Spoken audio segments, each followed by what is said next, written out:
This is the Just Ride Snowboard channel. I am Lars Horstman, and today I am going to answer all these questions I've been getting about the board that I'm on most of the time when I'm carving up some groomers.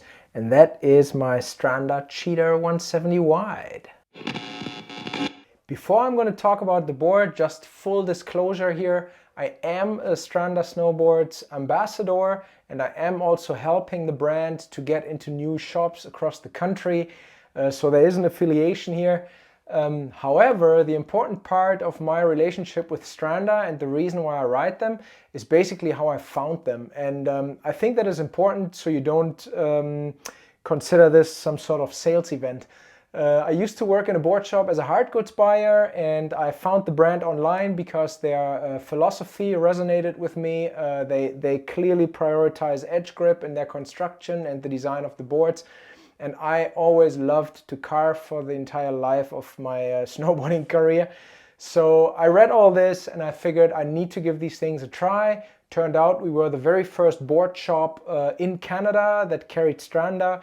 Over the first season of riding, this was actually my very first board, like this very Cheater here. I'm still riding it. That was the season 1920. This guy is going to go in its 5th year right now. So this is the first thing I ever rode back then when that board shop picked up the brand.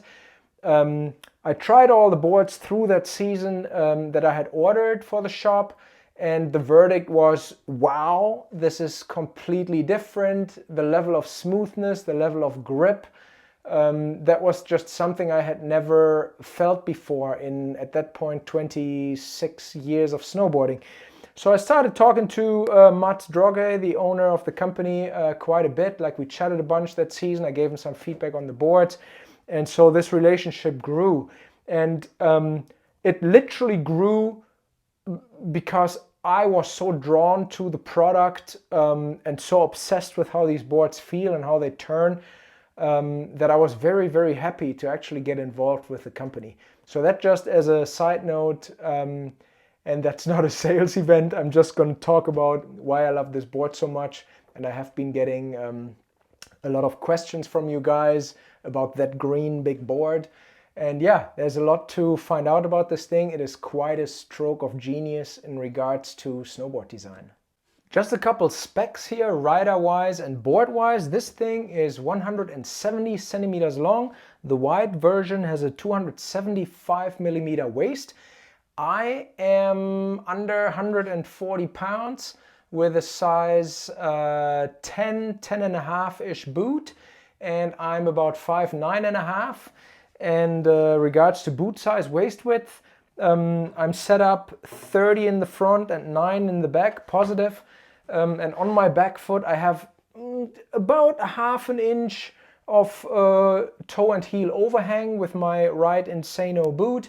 And that is an absolute dream. Like, technically I could go about 5 millimeters narrower on this thing. I don't believe in this idea of you cannot have any boot drag to not boot out. I think there is a waist width where you can carve really, really hard.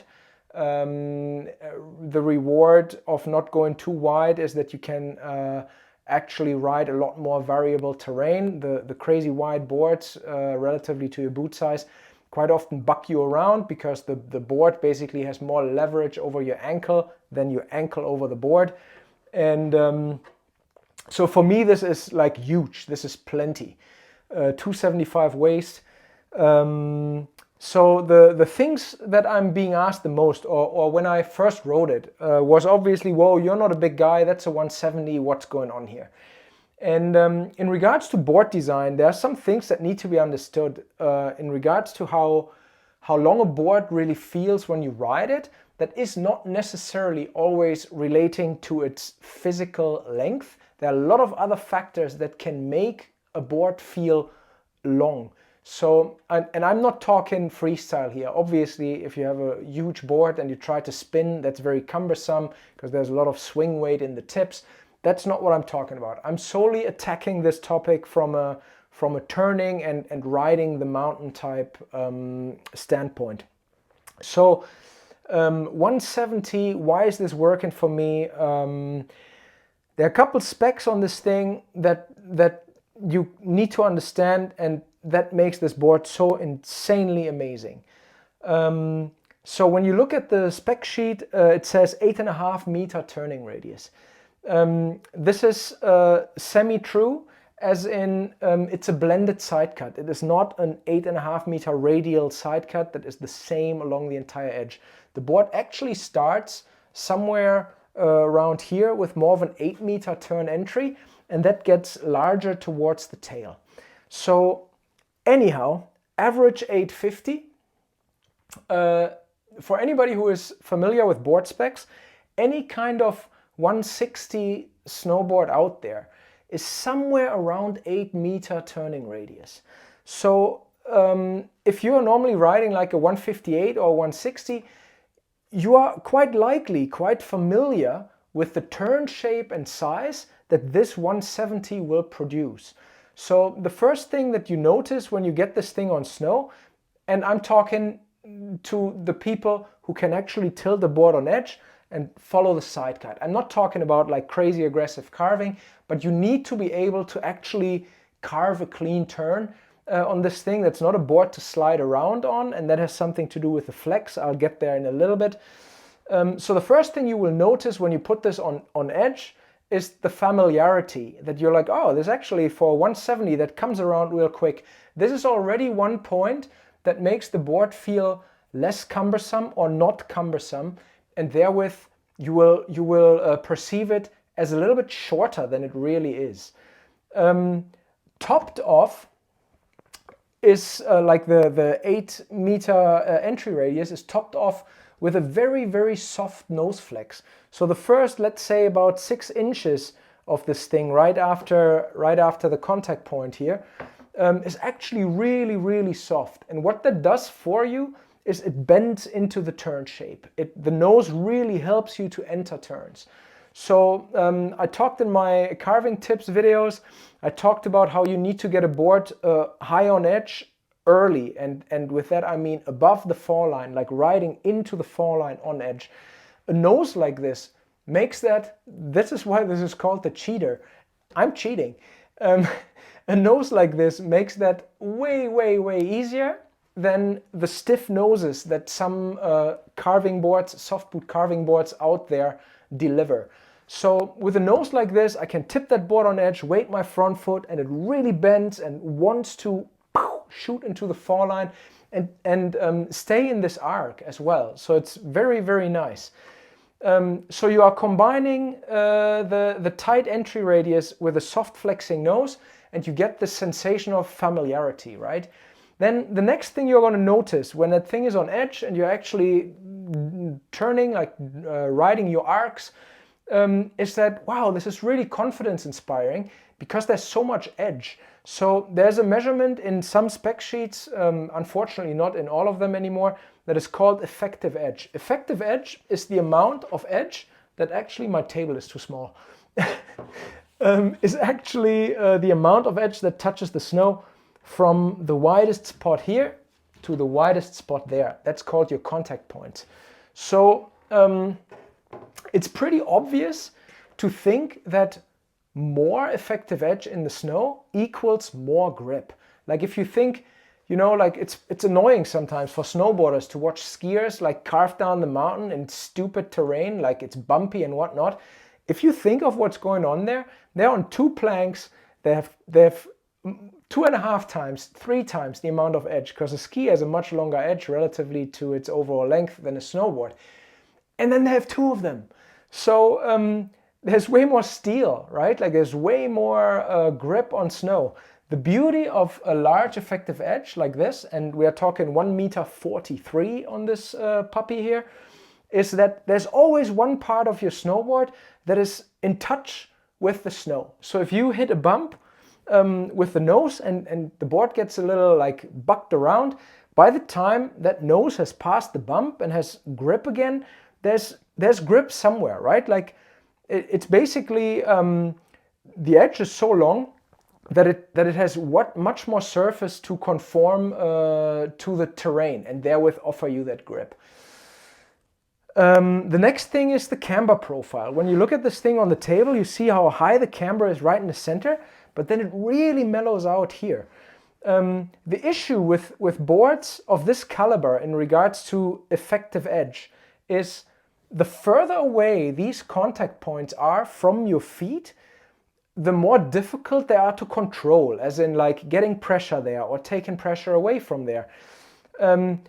It becomes quite cumbersome, and it can be quite dangerous if you're on a board that you actually can't handle in regards to its effective edge or stiffness, however. So why does that have anything to do with the camber? If the camber went all the way to the contact point, you would have a board where the contact point, which is quite far away from your foot, is under a lot of tension because of that camber arc, right? You're loading the tip when you step into the middle. There's like tension right here on this board. On a full camber, the tension would be highest right here. So that kind of glues that contact point to the ground, right? If it was full camber. And what that does is it gives you this feeling of, whoa, I'm like, first of all, the nose is going to respond to everything, right? Like it's always under tension. It always wants to dig or catch something or whatever. The other sensation that you get is this locked in feel. And that is great in regards to grip, but that's also not so great when you have to like slam on the brakes, do an emergency slide or stop, change your path abruptly because there's like a kid shooting out of the forest. So basically, to detune the aggressiveness of this board, what Stranda opted for is a camber profile that, as you can see here, is much more of a bell curve. It's not an arc like this. It's more like this coming up in the center, and then it mellows out into two pretty much flat sections right in front of the contact points. And then right at the contact point, you have about an inch worth of early rise. Like the actual contact point is lifted very slightly off the snow. And what you get with that design is simply a board that when it's on edge and this whole 143 effective edge is engaged and you feel this security and confidence that it gives you, you still get this vibe of like, this thing is not riding me, I am riding it. Like you can still like whip this thing around very easily to do a speed check or to come to a stop in front of an obstacle or a person or whatever. So all these things that I just talked about add up one by one to your confidence, right? Like, oh, the radius, it turns the way I want. Oh, it's easy to get into a turn. Well, that's great. Oh, I can get it off edge. Wow, the amount of edge is so confidence inspiring. I can really like sit in it and be like surrounded by this edge. The dampness of the board. So there's no vibration. This thing is the smoothest thing that I've ever ridden. So all these things basically just add up to your perceived level of confidence, and it kind of gradually makes you forget about the 1.70 m. You will actually end up appreciating how much board you have because you can put so much into it and trust it. And the beauty is that this is why I said earlier, you need to be able to carve, like as in get a board on edge and follow the sidecut, but you don't have to be an expert. The Cheater is a board that when you are at that level, you're like, oh man, carving is fun, I love doing it, I really want to improve it. This is a board that can actually really, really help you to get there. I've seen it in action here in Fernie among some of my friends. So much for the sidecut and the effective edge and the camber profile. Then the next thing is, you know, like I'm going to come up with an analogy. Like if you record music and you record a really good album, the first thing any good producer does is pick a good room. You can't just have like a great guitar and a great amp, but like a room that sounds like crap, and then the band is in there and all the mics are picking up all these weird echoes. It just doesn't work. So there needs to be something, like people think of a carving board, like, oh yeah, it needs camber, oh it's gotta be stiff, oh I want it wide, I don't want toe drag. And then like there are all kinds of concepts about like how the side cut needs to be a good carver. That's a very interesting subject. We'll have a single episode about this. But nobody asks what the board is actually made of. So before we can start, thinking of camber and sidecut, like what are we actually going to put into this thing to make it, what kinds of materials could contribute to a good carving experience? And that brings you to one huge thing that not many companies actually consider to this degree, and that is dampening. It is so important for a board that has high amounts of edge grip to also absorb vibrations, because part of your edge grip is coming from the absorption of vibrations. So the less chatter there is, the better your edge can track and the more grip there is. So that's pretty obvious. Stranda achieved that on this board with a wood core that is 65% ash wood. And this ash wood, it's a very high density wood. It's the original wood that skis have been made out of for God knows how many years. It's pretty expensive, hence not many companies are using it. And also another downside is it's a bit heavy. But for a carving board, a little heavy is actually really nice, because it's like planting you to the ground.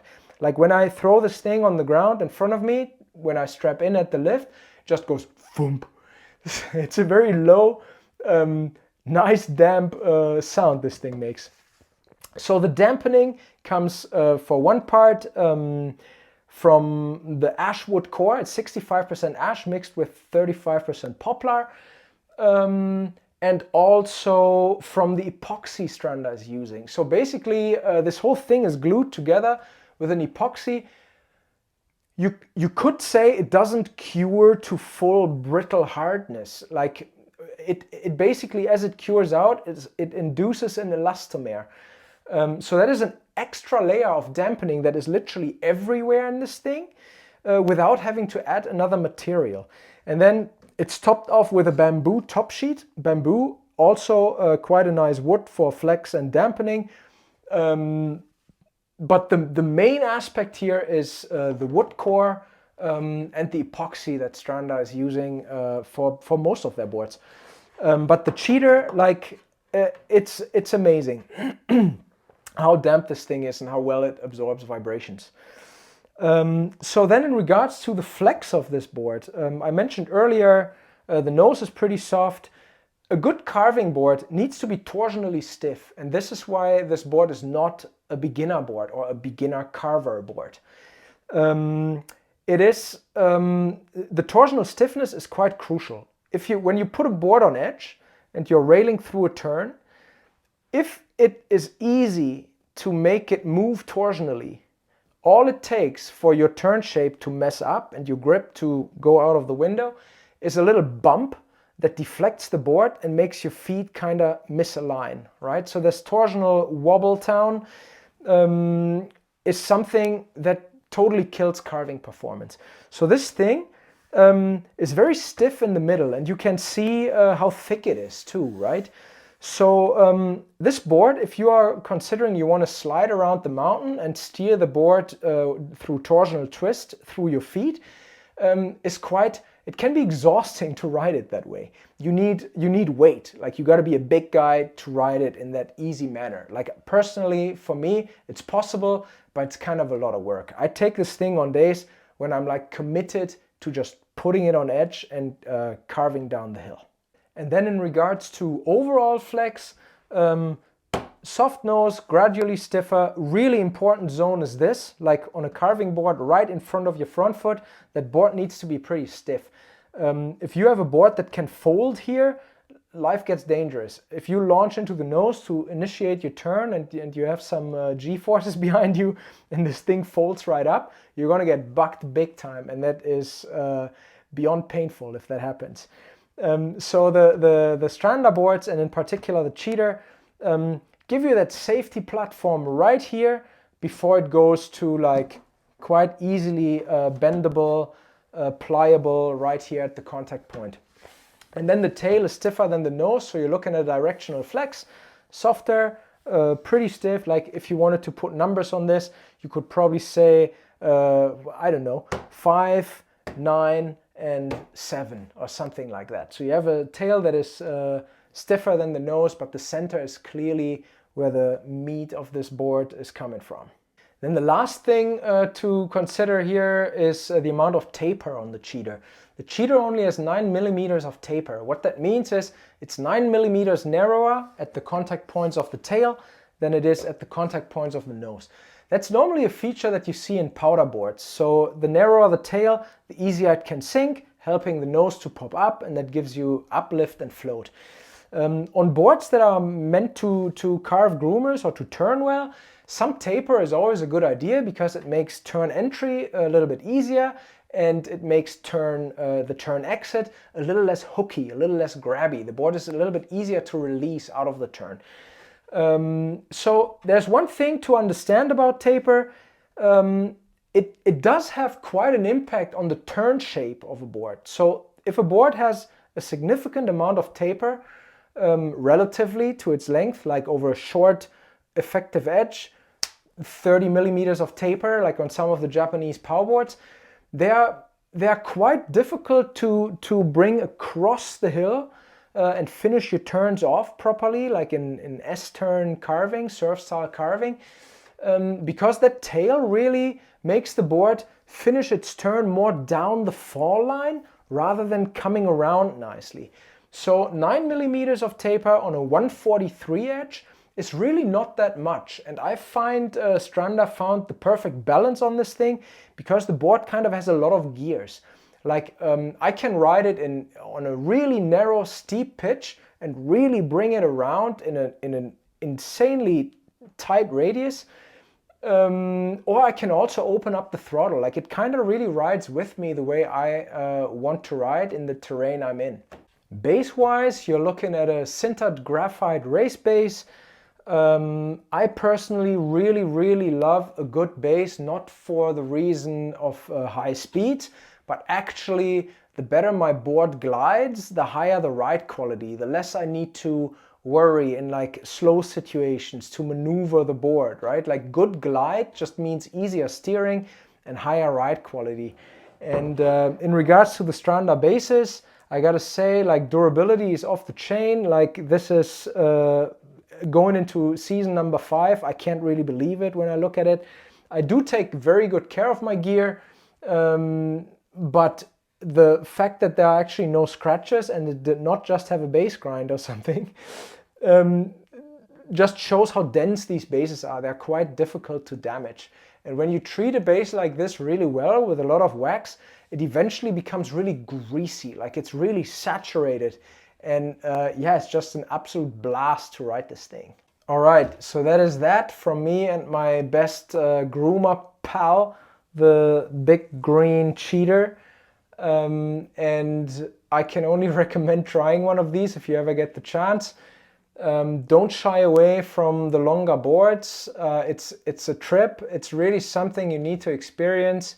And Stranda, with this particular board, have made it very easy to step into this kind of realm of boards with a long effective edge, just due to the very intelligent camber profile, sidecut, and overall flex. So every single design aspect on this thing has been thought through with the next design aspect, and like it's all interconnected and all together creates this really sophisticated ride that a lot of people, I think, can appreciate without actually getting intimidated. Hope that made sense. I hope it inspired you to think about the board that you already have or the board that you want. I hope I could make some sense of what makes a good carving board, or maybe what makes a good carving board for you. Yeah, like and subscribe. Keep following me here. There's much more to come. Thanks for listening. Thanks for watching. Get those notifications so you don't miss out on the next episode. Carve on, dig trenches. Take care, everybody. See you out there.